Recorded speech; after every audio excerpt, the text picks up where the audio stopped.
Well, thanks again for having me. So this is part two of a three-part discussion on increasing on causality and increasing model reliability in machine learning.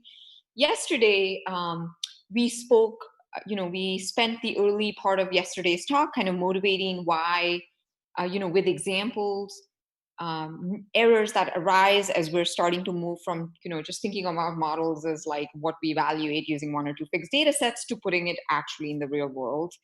And I discussed several examples, kind of categorized these kinds of errors into four key buckets.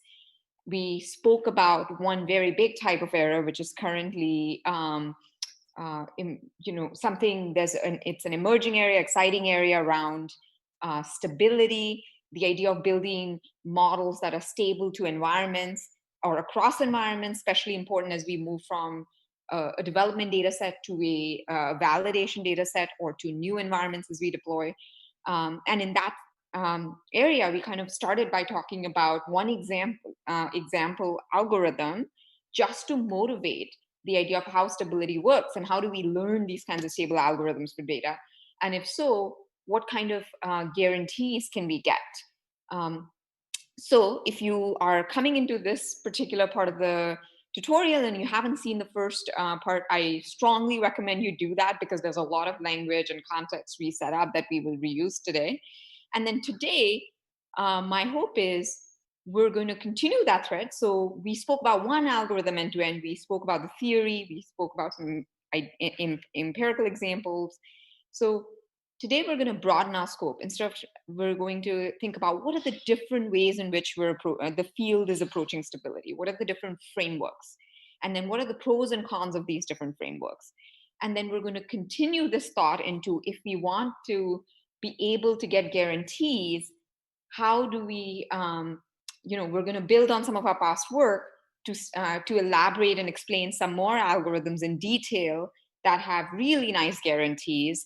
And then finally, we'll end with this concept of the stability accuracy trade-off today, which is as we see the plethora of algorithms emerging in the field, how do we contrast and compare them? How do we think about, like which one is better and why?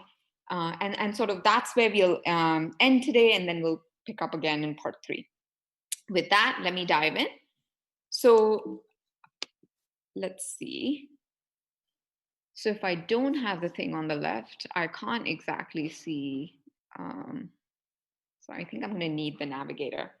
And Rodrigo, just so you don't get anxious, this is all of the slides, including part three. So if you still see slides at the end as we are nearing the hour, I have a natural termination point. So great. So let's continue. So we spoke theoretically about results. We spoke empirically about some examples. One running example I was using was this pneumonia example, chest X-ray example. And so I thought I would end by just quickly showing you how we would apply the surgery estimator and the sort of framework we introduced for getting stable distributions here. So in this example, again, our goal was to try to diagnose given an image. What is the diagnosis T given X? And so in this example, the challenge we ran into was that effectively there were imaging protocol department specific features that are captured in the image that was actually introducing leakage and hurting generalization as you went from one side to another. So the thought was, well, how do we fix it? And so here's our graph. We had established that this is the unstable edge. We established sort of an end-to-end pipeline. Now in this example, turns out like the surgery estimator, when you apply it to this distribution, what it computes is that effectively your resulting model needs to estimate P of X given T comma F, P of T, and then you can integrate to obtain P of T given X comma do F. So effectively, very simple terms. I realize I should have added more information to make it more simple, but simply speaking, you're taking this image, you're going to need to compute these particular style features that you absolutely need, which is, and you need to be able to condition on these. So the style features are kind of like whether it's a front or back, what type of what type of an instrument it is, where the instrument was measured, and you want to actually explicitly condition on it as opposed to marginalizing. So previously that variable was hidden, so you want to explicitly compute that feature f, and then once you compute the feature f, then the two distributions you're fitting are p of x given t comma f, which is a standard. You can use a convolutional neural network or whatever to fit this p of t, and then and these then get combined in order to produce the answer we care about, which is p of t given d, f, and x. So far, so good. So finishing that example, let's actually now go back to the bigger question, which is, I started by showing an example of how you're using causality to motivate. We were using a causal graph. We were using relationships on the graph to motivate this idea of stable and unstable distributions, and then computing an estimator that was actually stable. But is causality the only way to think about improving model reliability and robustness, or are there alternatives? So Adarsh, can you walk us through this, and I'll advance the slides as you speak? Yeah, sure. So an alternative framing to the causal way that we spoke about, kind of complementary, is this idea of bounded distributional robustness. And so what this means is that we have our data, our training data, which comes from some training distribution.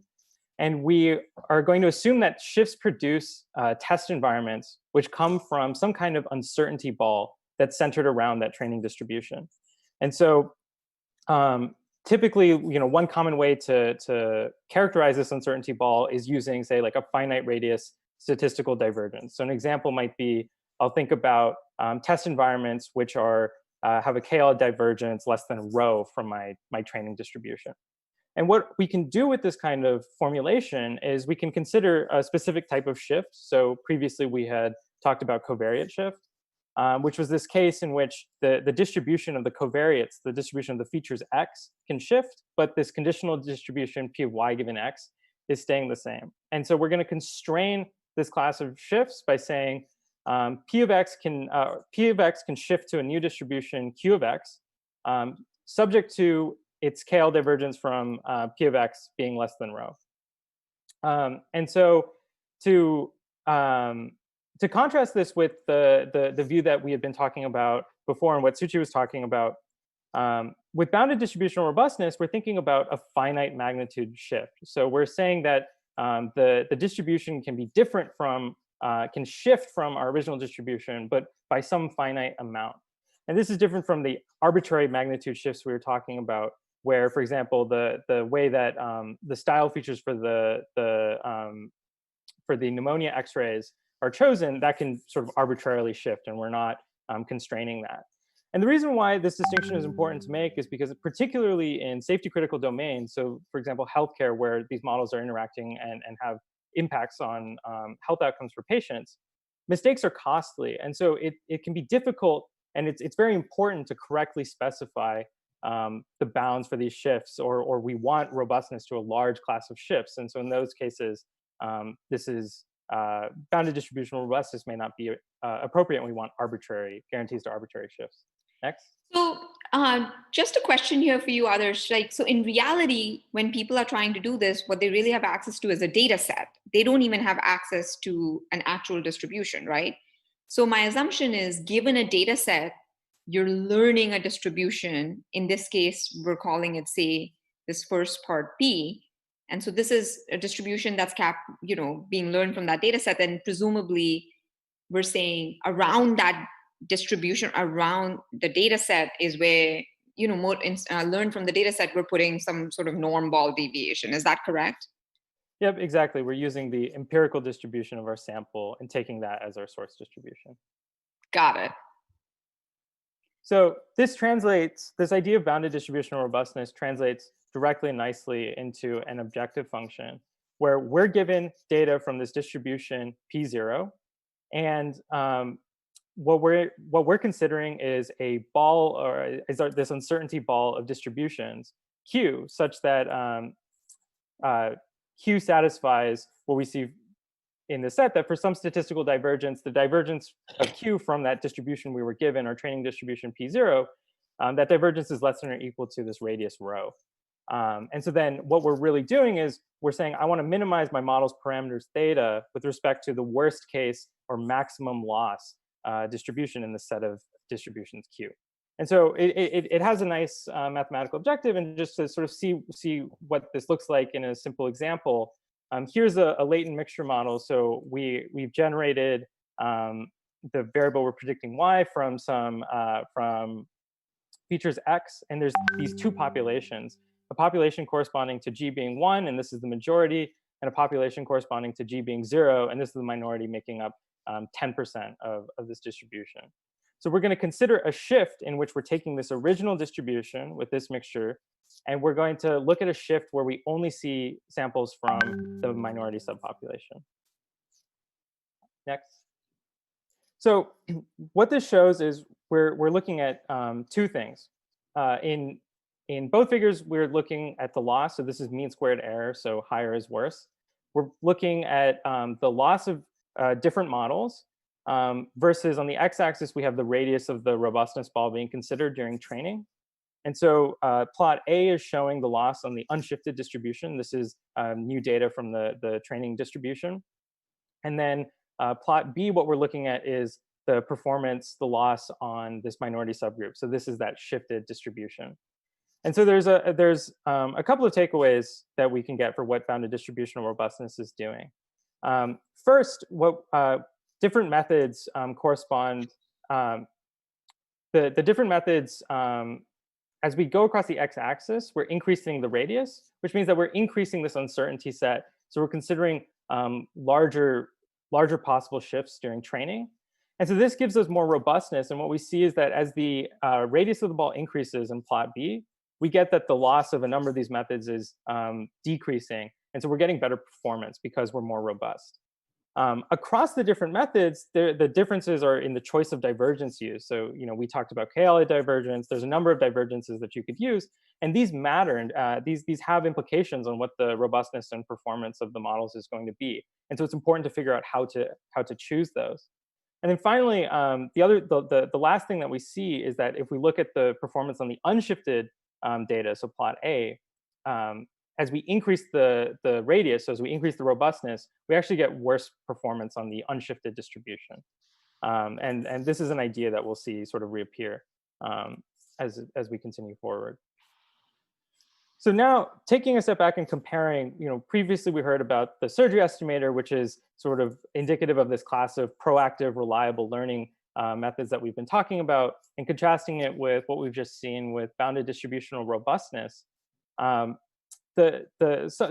key points to consider are that with these reliable learning methods, shifts, we define the shifts by reasoning about variables and dependencies in the graph that can change. So we looked at the graph of the pneumonia example, and we determined that the style features are the ones that should change. And we weren't tied to a particular data set in order to define the kinds of shifts we were talking about. We were able to talk about them abstractly and connect them to the data that we have. With distributional robustness, what we saw is that this ball, and as SUCHI's question sort of pointed out, this ball is centered around the training data that we're given. And so we're very much so tied, this notion of robustness is tied to the data, the training data set that we have. A second important point is, we were talking about a causal perspective with reliable learning and using those graphs. And this is just reiterating that we're reasoning about what shifts make sense to protect against by interrogating this graph and seeing, what does it tell us about the problem that we're considering. And as a result of that, it means that we're able to consider arbitrary shifts. And so we have guarantees about the optimality and then the correctness of this procedure, that it does give us something that is stable to arbitrary shifts in these pieces that we've determined we want to protect against. By contrast, by virtue of being bounded, bounded distributional robustness is giving performance guarantees regarding environments that are within these bounded norm shifts. And so this arbitrary magnitude versus bounded norm shift is a key difference here. And finally, while mathematically convenient, the notion of talking about robustness in terms of these divergence balls is mathematically convenient, but it can be difficult to translate that into concepts that are easy to understand for a domain expert and to communicate them.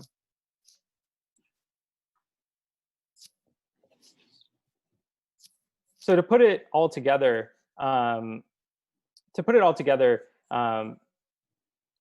these two methods, bounded distributional robustness and sort of reliable learning and considering arbitrary shifts, one interesting aspect would be to consider how we can combine them, because in many practical scenarios, we want these kinds of mixed robustness guarantees where we know that some variables are likely to shift by a small amount, and so we can consider bounded robustness there. But for others, we require the same arbitrary magnitude robustness that we've talked about before.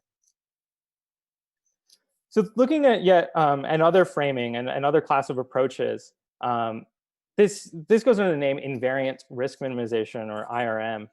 And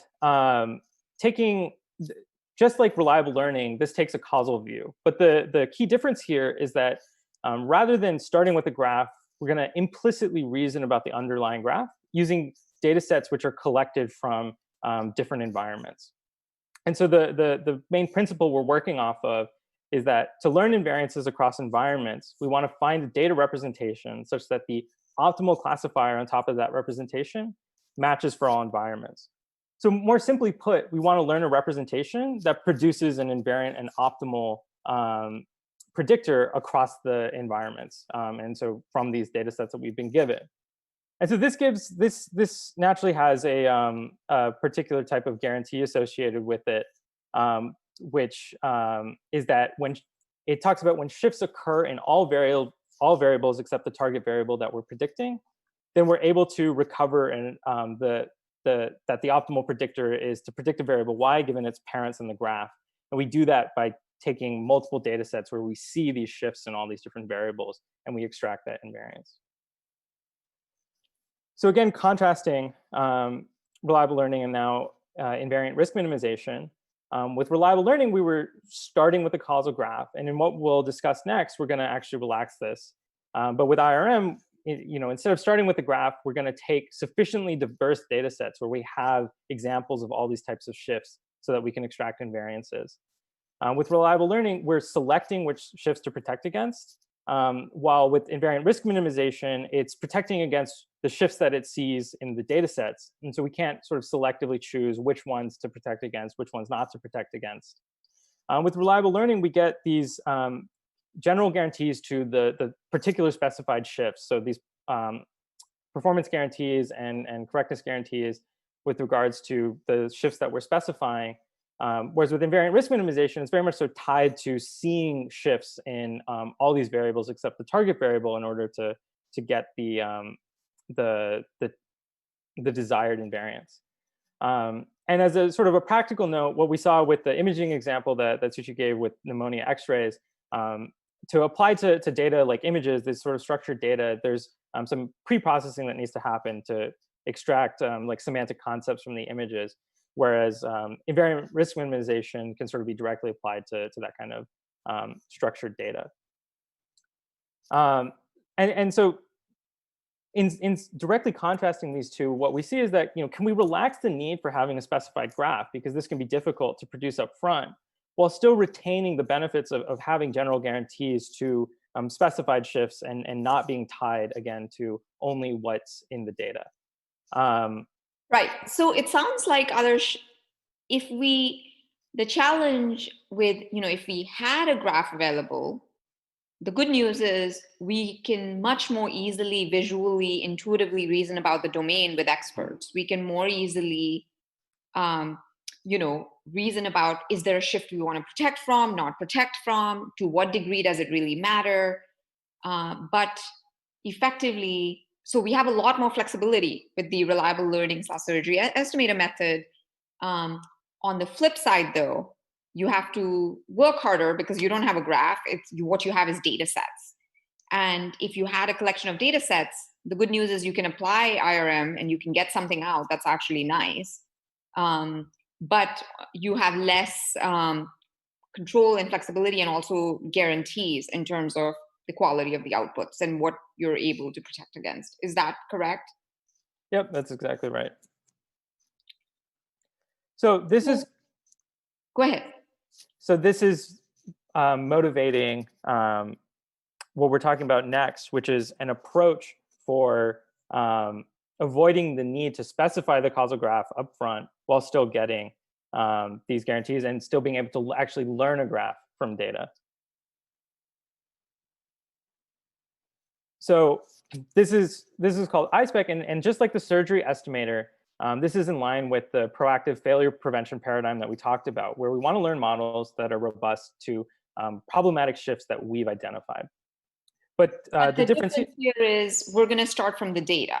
Like exactly. We don't know anything a priori. We just have a data set. We have a domain, and we're starting from there. Yep. So we're going to learn that graph instead. So we're going to learn this graphical specification, and it's going to have some nice properties we'll go through, which is that it actually will help us identify candidate shifts that occurred across the data sets. But then as before, because we have a graphical representation, we can specify which shifts to protect against, and we can reason about them, and ultimately produce an algorithm that will produce a stable predictor to those shifts with the guarantees that we've spoken about. So in order to accomplish this goal of learning the graph, we're going to use structure learning. And so structure learning is exactly about going from data to learning graphs. And some of this should hopefully be familiar from Kun Zhang's sessions, where he's talked in depth about structure learning. But we're going to recap some of the most relevant points, which is that structure learning essentially works in two steps. We're going to take our data and we're going to look at it and test for conditional independences in the data, which give us information about the structure of the graph. And so it implies missing edges in the graph, producing what we call a skeleton. So this is where we have our variables and we have edges connecting them, but we haven't oriented the edges. So we haven't placed arrowheads yet. In order to place the arrowheads, we're going to do a second step, which is we're going to use some rules and constraints. For example, we don't want cycles. And there's a number of these sorts of rules which help us orient as many edges as possible. And when we're done with this process of orienting as many edges as possible, the result is that we're going to get a partial graph, because we may still have some edges that we failed to orient. And so here we have an example of a partial graph of the output of one of these procedures. It's a partial ancestral graph. And what makes it different from the fully specified graphs we've been seeing before are that we see that there are these circle edges, these circle marks at the end of some of these edges. And so intuitively, these are showing us that there's uncertainty in the edge orientation. So while the edge from G to L is just directed, it means that we recovered it with certainty. But the edge from G to S has this circle mark, which means that either G is a parent of S, or it's a bidirected edge representing that there's some sort of unobserved common cause between the two variables. So there's a latent confounder between them. And so more generally, structural learning is an active area of research. There's many methods for going from data to graphs, and these can be employed for this problem. But we're specifically just going to look at a particular algorithm which goes from a data to the PAG that we saw before and accounts for the effects of unobserved variables. So to remind ourselves, why we're talking about structural learning, the point here is we wanted to represent these the set of environments we're considering graphically. So what happens under shifts graphically? And so the structure of the graph tells us about the data generating process and tells us about our problem. And then what we want to do is identify, for example, with this S node, we want to identify and point to pieces or conditionals in this graph where if we shift these conditionals, we produce the new environments. And so we would like to be able to construct this with the help of data. And so the question is, can we learn this invariance spec, the graph and the candidate shifts across environments using multiple data sets? And fortunately, due to structural learning, the answer is yes. And so the way that this works is we are given data sets from multiple environments. So we consider that we have data sets collected across different locations or across different years, and these produce different environments. In order to learn the structure, we're going to pool the data sets, and we're going to add this new variable E, which represents it's just dividing the data sets and corresponds to the different environments. So whether it was location, year, wherever the data is coming from. And when we apply structure learning, we're going to recover the graph as before, but there's going to be two properties. So one, in plot A, we have a fully specified graph. So we imagine that we have data that's generated from this graph, and there's different environments E. And what the graph structure shows us is that because E has an edge to x1, we know that the shifts across environments are occurring because of changes to the distribution of x1. So when we get this data, we pool it, and we add this indicator variable E, we'll learn the PAG in plot B. And so it recovers it recovers most of the structure. It's a partial graph, so we see there's some of those circle marks we talked about before. But importantly, we're still able to recover that there's an edge between E and x1. And so what that means is that things that are dependent on E, things that have this edge with E in the learned partial graph, these are candidates for shifts across the data sets. This is what the algorithm detected as depending on the environment, as variables that depended on the environment. So given that we learn a PAG, and we see what variables are touching or are affected by the environment indicator, that means we have a set of candidate shifts. So now we get to reason about this graph, very similar to before, about which are the ones we actually want to protect against. So in this very simple example, there's only one candidate shift, and it makes sense to then specify with this S node that we want to protect against shifts in x1. And so this sort of demonstrates this process that we can go from these data sets to learn the structure of the graph. The graph actually suggests to us what the candidate shifts were across the different data sets, and then we can still reason graphically about them in order to determine which shifts we want to protect against.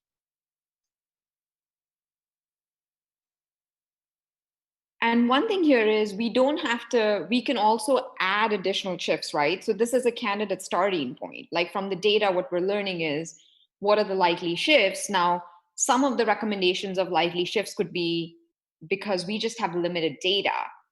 It's because of variance. It's thinking that's an actual, something that's an actual source of shift that in reality, you don't think it's as big a deal. Alternatively, there are things that are actually big deals that is recovered from the data that you do decide you want to protect from. And then additionally, you may have limited data because you have 1, 2, or 3 data sets, but you know a lot about the world, you know about the domain, you know where you're deploying things. So there may be other other environments you want to deploy that you don't think you can collect data from, but you understand what could vary about that environment that isn't in your data. And now you can take this sort of recovered invariance spec and add additional, identify additional shifts you want to protect from, and specify that in the invariance spec. Yep. So what we've seen is that with structured learning, we're able to accomplish the first 3 steps, which is learning the graphical structure from data, finding candidate shifts, and then specifying ultimately what shifts we actually want to protect from. And so then what's needed now is an algorithm that will produce a model that's stable to those shifts that we've specified, and then again has those correctness and optimality guarantees, which produces a procedure that's very analogous to the surgery estimator that we discussed before. The key difference being that we don't have to start with the fully specified spec. We can start from input data sets to learn the graph. Then we can specify the shifts. And then, as before, we can algorithmically determine what the optimal stable distribution is and what sort of the pieces are that make that compose it that we need to build models for, and the recipe for how to combine those models in order to predict. And so this again comes with these correctness and optimality guarantees, but what the difference is that we've been able to learn the graph from data and then reason about it from there, as opposed to being forced to come up and specify it up front. So to kind of demonstrate this workflow, did you have something to add, Suchi? Actually, do you want to say anything, Adarsh, about optimality? Or will we come back to it later? I think we may not have, maybe this would be a good time to comment on kind of optimality before we switch gears to work through an actual example. Yeah, so this is It's the same guarantee as we had for the surgery estimator, which, to recall, is that for the environments that are specified by the set of environments specified by the graph, we're going to produce the optimal invariant predictor amongst those. And so we are able to extract that even from the partial graph. Now, the fact that you're now learning from data instead of actually starting with a graph that's given to you, does that compromise the quality of the guarantees in any way against what we previously heard? Because we heard that the surgery estimator was both optimal, and then also we gave soundness, completeness arguments for it. Yeah, how does that compare to this? Yeah, the main difference is with respect to what we're able to recover from the data, we're optimal. But the difference may be, and we saw this in going from a full graph to the learned PAG, the increased uncertainty means that we have less information from a partial graph than we do from a full graph. And so there may be differences in that if we had a full graph, we would know that there's more stable information that we could be using, and we could produce a better predictor. But given the information that we have from the data alone, the guarantee we get is that we're doing the best that we can. But with more information, if we were able to get rid of uncertainty about edge orientations, then there is opportunity to do better. Got it. So now we're going to walk through an example of the workflow for I-SPEC on a real example where the task we're considering is patient triage. So we have patients in the intensive care unit at a hospital, and we want to identify the patients who are most at risk of dying in order to figure out how to allocate hospital resources, for example. And so, and just to connect this back to the first part of the presentation, then yesterday we brought up this example. I'd motivated how it's very, very dangerous if predictors, like, let's say you've built a solution for recognizing, which patient is at risk for a complication or doing diagnoses. And if, for example, your predictor is very dependent on things like subtle changes in practice patterns, like how your clinicians are placing orders, something you don't expect it to be, biology shouldn't be affected by how people tend to order things, then a model that is sensitive to it actually can easily produce very nonsensical outputs. And so yesterday I'd sort of showed one result of how, if you were to train and test a robust model from, motivated by the paper shown here, we actually showed that you could develop something that is stable across environments, that would be stable to ordering patterns. But in that example, I'd assume that the graph and the dependencies were given. But in this scenario, we're now going to start from scratch, and we'll just assume we know nothing, right? So we're starting from data. Exactly. And so the surprising thing here, the problem machine learning models trained in the setting can be very sensitive, if you're not careful, to these sorts of things related to the behavior of doctors and things that vary across hospitals and related to policy, like when and how often measurements are taken. And so these shifts create sort of the problems that we want to protect against in this task.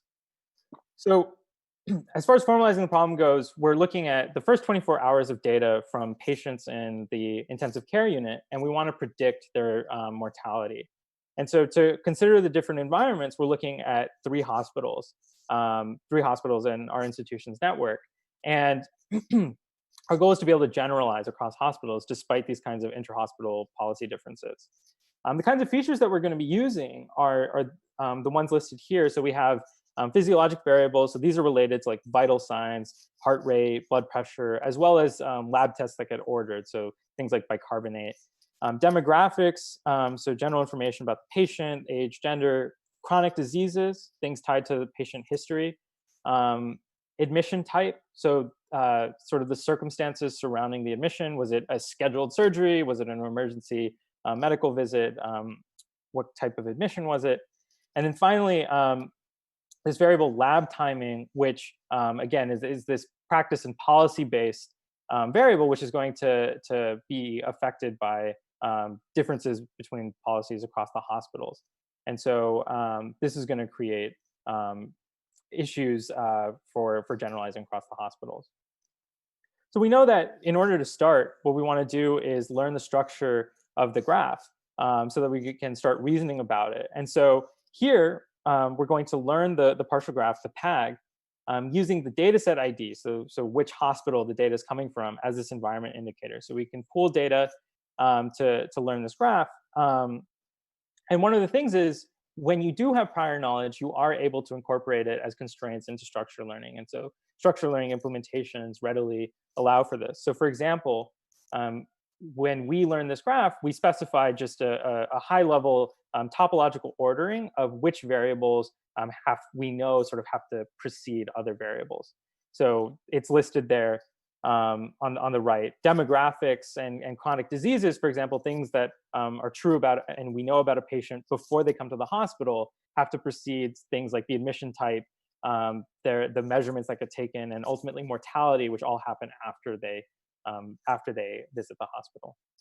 And so just to clarify, basically what we had was data set from a few different hospitals, right? So you had data set 1, data set 2, data set 3. Each of them had these 17 variables that were in the previous slide. And what others did was augment each of these data sets with this additional column, which is said which data set does it come from, and that's the data set ID. So now instead of having 17 variables, you have 18 variables, where the 18th variable is the data set ID. And now we're applying structural learning to this pooled data set graph. So you're just taking the 3 spreadsheets or 3 data sets, augmented with the data set ID column, and then you're pooling them together. And now we're applying structural learning to it. And when we apply structural learning, out comes a graph like this. And this may look daunting, actually, but it's pretty cool. This is one of my favorite things. So let Adarsh will walk through it in more detail. So the graph recovers. So here we're going to look at a particular piece, but more generally talk about the fact that the graph recovers interpretable insights. And so this is what we're talking about when we're saying we can reason about the structure that's recovered. So for example, in what's shown here, we see that there's an edge from age to mortality. So age is a parent of mortality, and indicating that age is a risk factor that ultimately impacts mortality. We also have that lab timing variable. This was that policy, that sort of policy dependent variable, and it has a bidirectional edge with mortality. And so remember, a bidirected edge means that there's some unobserved common cause. And so we can sort of posit that lab order times are associated with mortality, but they don't actually have an effect themselves on mortality. Similarly, admit type, so the type of admission, has a bidirectional edge with mortality.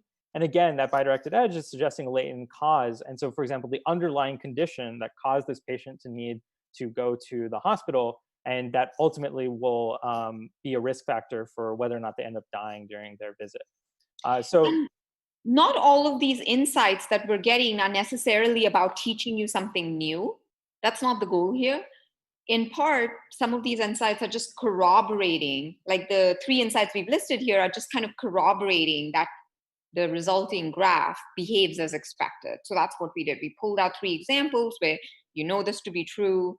Does the resulting graph kind of agree with it? Yep. And so remember that for the purposes of determining shifts, one of the nice properties of learning the graph is that if we look at variables that are connected to the environment indicator, which remember for us was this data set ID denoting which hospital the data came from, we get candidate shifts, candidates for shifts that occurred across the data set. So this is what the algorithm determined as variables with distributions which varied by data set. And so we list some on the next slide, which we can talk about more. Like what's shown is an edge from dataset ID to age, suggesting that there's a difference in the populations that are visiting the different hospitals. For example, older patients attending hospital 1, while a broader mix of patients at hospital 2. There's also shifts in physiologic variables like bicarbonate or heart rate, which suggests differences in the severity and in the severity of the conditions of the patients, as well as sort of the treatments that these patients are receiving and the care that they're receiving. And then importantly, this lab time association, which we ahead of time believed would be problematic, is confirmed by the graph that it is affected by the dataset ID, meaning that there are practice patterns that differ across the hospitals, which produce differing lab time distributions. And so given the graph structure, given candidate shifts suggested by the graph, what we're doing is now we want to specify what exactly is it that we want to protect against. And so one thing to realize is that there's the default choice that we could make, which would be to just say, oh, the graph suggested these 12 variables as possible candidates for shifts. So let's say that we want to protect against shifts in all of these variables. And so, this is similar to approaches where you take these data sets and you're automatically forced into protecting against all shifts that are detected across the data sets, and you don't get to choose. This is a conservative choice, as we'll show, because by reasoning about the graph, what we might realize is that some of these shifts relate to physiologic variables. We saw that heart rate and bicarbonate, for example, were variables that had shifts. But these are clinically relevant because these have to deal with, for example, the treatments that the patients were receiving and sort of this other information that is actually relevant for predicting mortality. But some of the shifts that relate to hospital policy, so things like the types of admits at the hospital, tells you about the types of procedures that the hospital is willing to perform, and then lab timing clearly depends on policies relating to how often things are measured. And so we might say that we only want to protect against these policy-related shifts, which in this case are admit type and lab time. So as opposed to the conservative choice where we're saying that we're specifying that we want to protect against all 12 possible candidate shifts, we can also consider looking at just these 2 shifts and protecting against those policy-related shifts. And more generally, this is one of the advantages is we can consider different choices of specifications and see sort of the resulting effects on what we're learning and the resulting effects on model stability. So in fact, we use this to motivate sort of 3 models that we're going to consider in looking at their performance. One is an unstable model where we just ignore the fact that there's any shifts across hospitals. We're just going to train sort of a standard classification model using all 17 features as input. Then we have this conservative model, which corresponds to protecting against all 12 candidate shifts that we discussed before. And then sort of after reasoning about it and using the I-SPEC framework and methodology for thinking about this, we'll let that denote the one where we're only protecting against those policy-related shifts that we said we believe are going to be most problematic.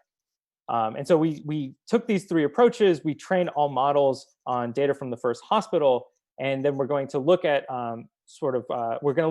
performance across the 3 hospitals when we test on held out patients at each one. So here we're measuring performance in terms of AUC, so measuring our ability to discriminate between patients who died and didn't. So the blue so each sort of subplot is a different hospital, and the blue model corresponds to the unstable model where we don't do anything to protect against shifts. And so what we see is that this does the best at hospital 1, at the hospital where the models were trained, but that it experiences degradation. And so the performance decreases as we move from hospital 1 to hospitals 2 and 3. And there's actually a very big decrease when we go from hospital 1 to hospital 3, indicating that sort of there was this strong deterioration in performance and that we learned this unstable dependency that varied across the hospitals. By contrast, we see that the conservative and I-SPEC models, these are both stable models which are protecting against shifts. And so these have performance that doesn't deteriorate across the hospitals. There's some variation, which is to be expected because there are different patient populations across hospitals. But we're not experiencing the decay because of learning a sort of a wrong dependency or a dependency that's unstable and is changing across the hospitals. And in comparing between the conservative and I-SPEC models, remember, the difference here was for the conservative model, we specified the 12 candidate shifts that were found by the graph. Whereas with I-SPEC, we reasoned that there were really only 2 of these that we felt were most relevant to protect against. And so by protecting against too many shifts, you're actually overly constraining the dependencies that you're able to learn. And so while you're getting performance that's stable and doesn't deteriorate, the performance at an absolute level is simply too low to be useful. And so by reasoning about which shifts to protect against, we kind of are able to get the best of both worlds in that the model does have properties of stable performance, but we're not throwing away sort of all of the information available to us in predicting. Anything to add, Suchi?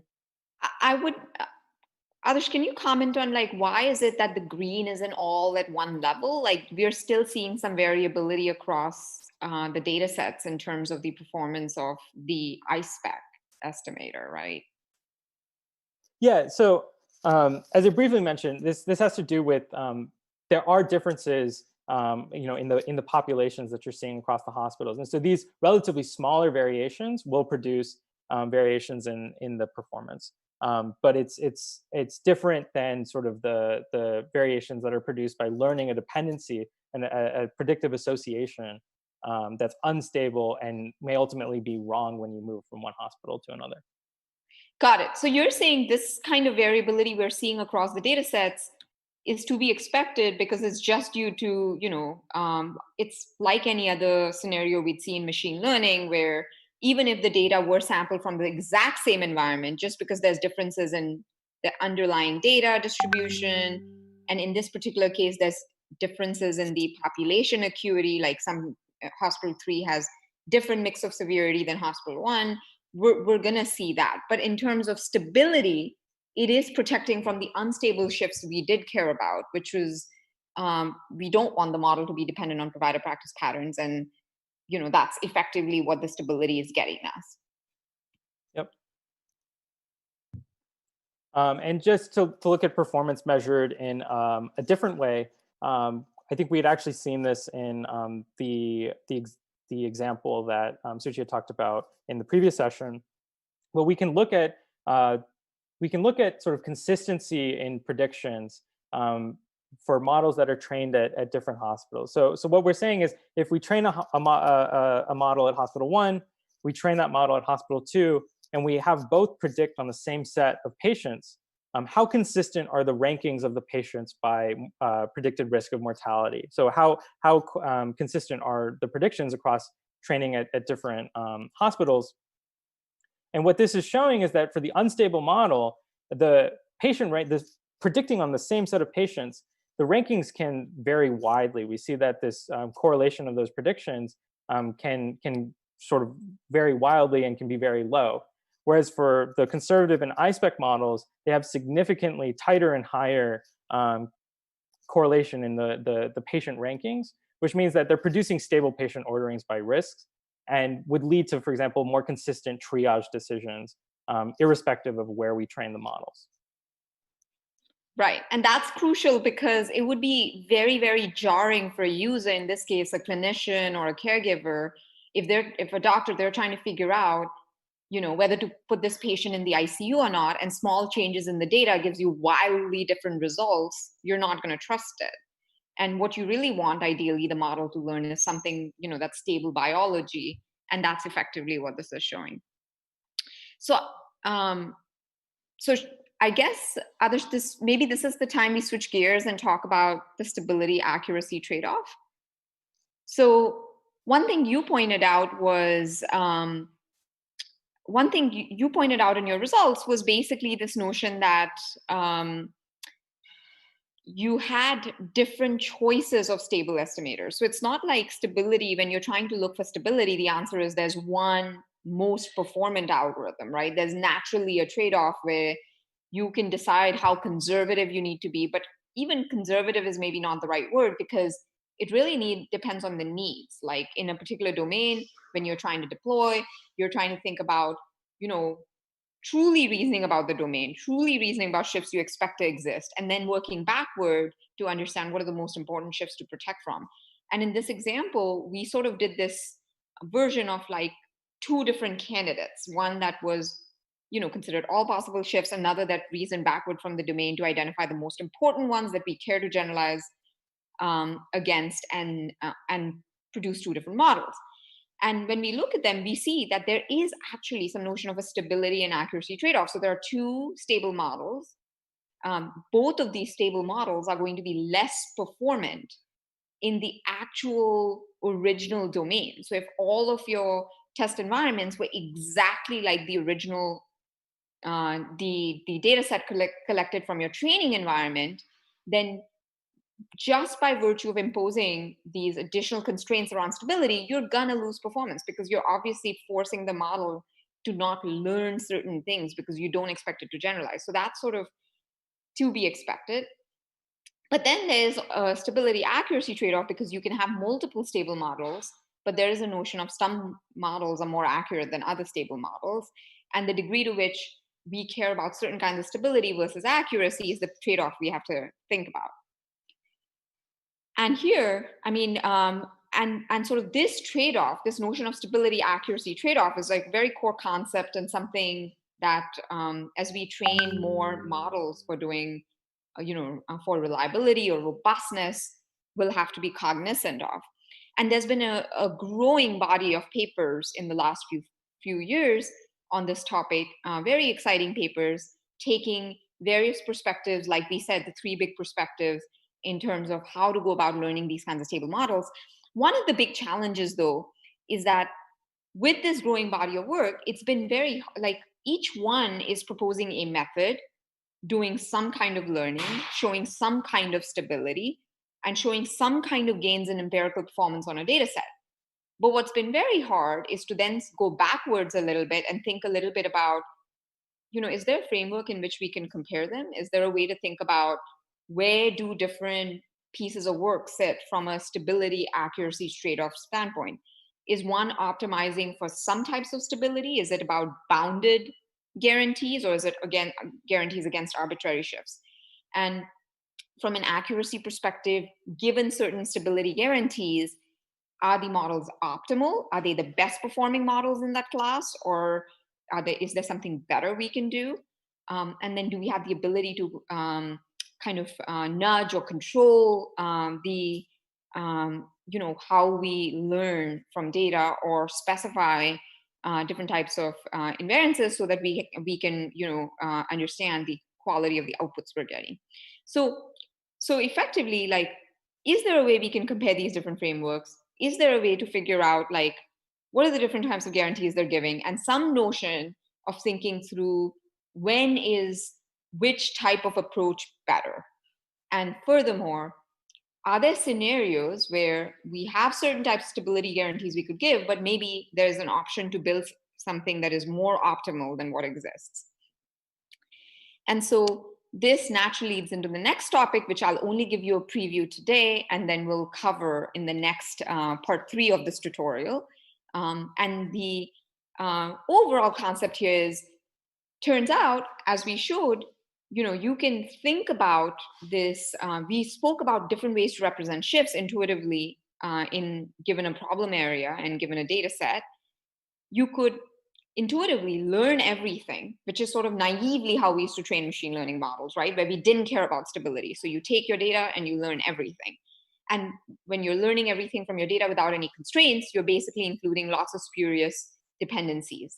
On the flip side, you could learn conservatively and ignore only stable relationships that, you could learn conservatively, which is you can drop all sorts of edges on the graph and you can only learn some very limited set of dependencies. But then the challenge is maybe there are relationships in the graph that you're ignoring, right? So depends on your algorithm for dropping edges.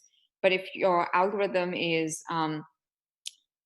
picking up too many edges and picking up a lot of the unstable edges, it will lead to an unstable algorithm. If it's dropping a ton of edges and only retaining the stable edges, it's going to produce something stable, but in the process, it's possible it'll drop a ton of stable edges that maybe otherwise could have been retained. And that partly depends on the algorithm that is going from the raw data into the resulting estimator.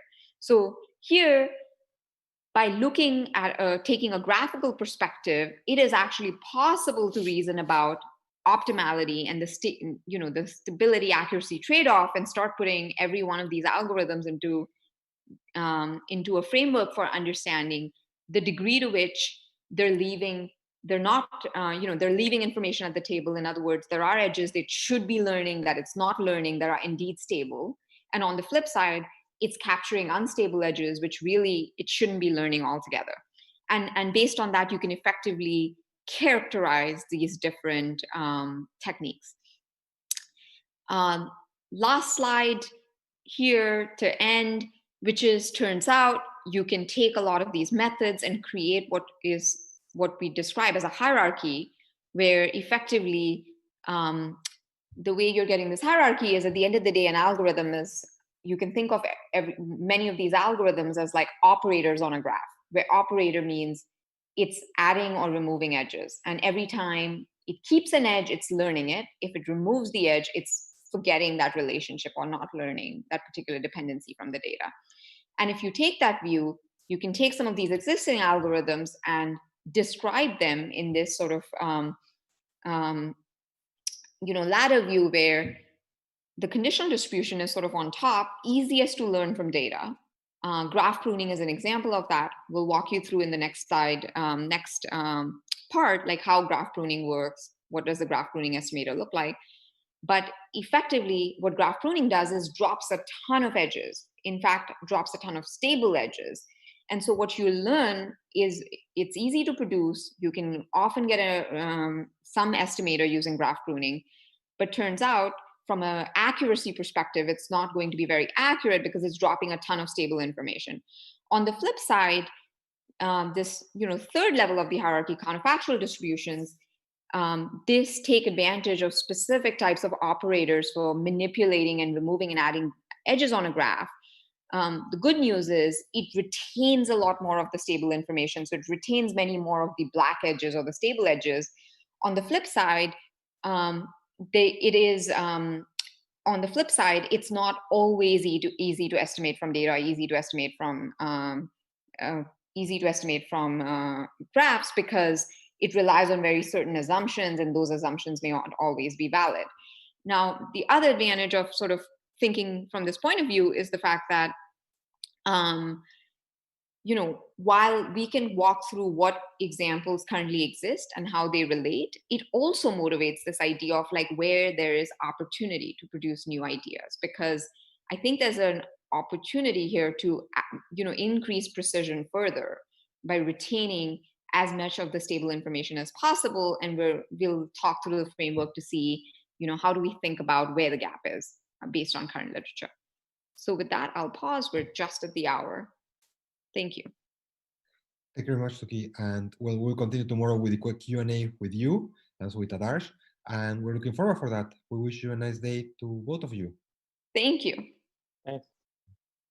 Then let's meet tomorrow.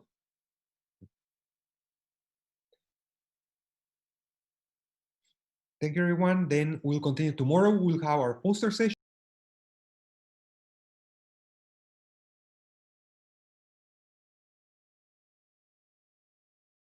See you tomorrow. Have a nice evening.